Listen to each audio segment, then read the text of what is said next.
Alright, so I'm going to kind of start taking you through some of the steps that I go through when I start mocking up bases to template holsters out from. So I've got a SIG P238. Of course, it is completely empty, no mag in it at all. So we're going to decock it there. So the first thing that I'm going to do with my system is I'm going to template out the gun, basically. So what I'm going to do is put out a piece of paper and I'm just going to draw the gun basically here. So cut it in half. And what we'll do is, even though this is going to be a template to scan and keep forever. Seems stupid, but yes, I'm pointing the gun at me. Remember, I did unload it. Alright, so now what we'll do is we'll just turn the gun over to its side and trace it. We'll need to.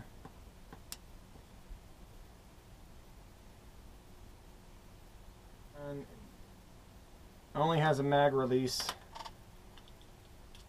on one side. It's not ambidextrous mag release.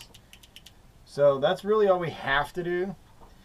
Things that I like to do, I like to mark where this safety is.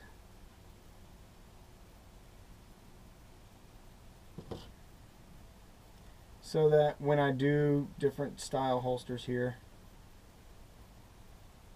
I have an idea of where that is. So if the customer, when they grab their gun, they want their, depending on what draw they are, since this is all on the right-handed side. So if they're left-handed drawing, you may want that release positioned with the sweat shield.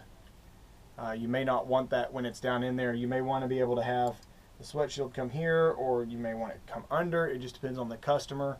And then same thing for any of your other accessories. So I like to just get as detailed as I can so it actually looks like a gun on paper.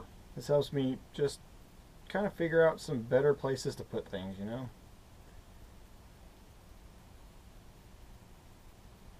So that way, if I'm doing a leather holster and I go, okay, I need to cut through the trigger, or, just depending on how much detail you're trying to give the holster you're doing, if it's something that's going to be very small, if it's something that's going to be a little more elaborate, a little more ornament, you're going to do a lot of work on it, you can have a good idea of how the template's going to play out with your gun. She's got a long sight on this one. Gives me an idea of where her ejection port is. That way, again, depending on the size of the gun and what you're trying to do with it, you can adjust your cuts for your holsters. Once you finish drawing in your detail, see if you can see this, what you can do, and what I like to do, is go over it in pen. That way when you make a copy of it, it's really clean. So that's what I'm going to do now.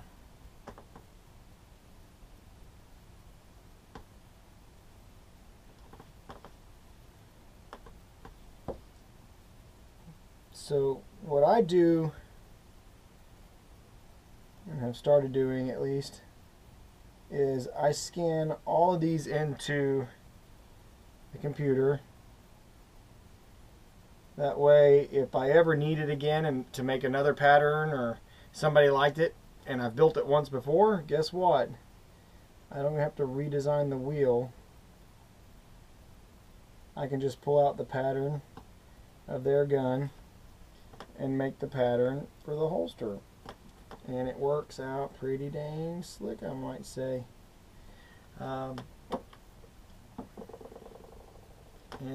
It's a great way to save a little bit of time. You're not saving a lot of time. It's kind of like having a sewing pattern for clothes. Okay, so let me take a break from that one real quick and I'll show you some other ones. So this is a Springfield XD Sum Compact.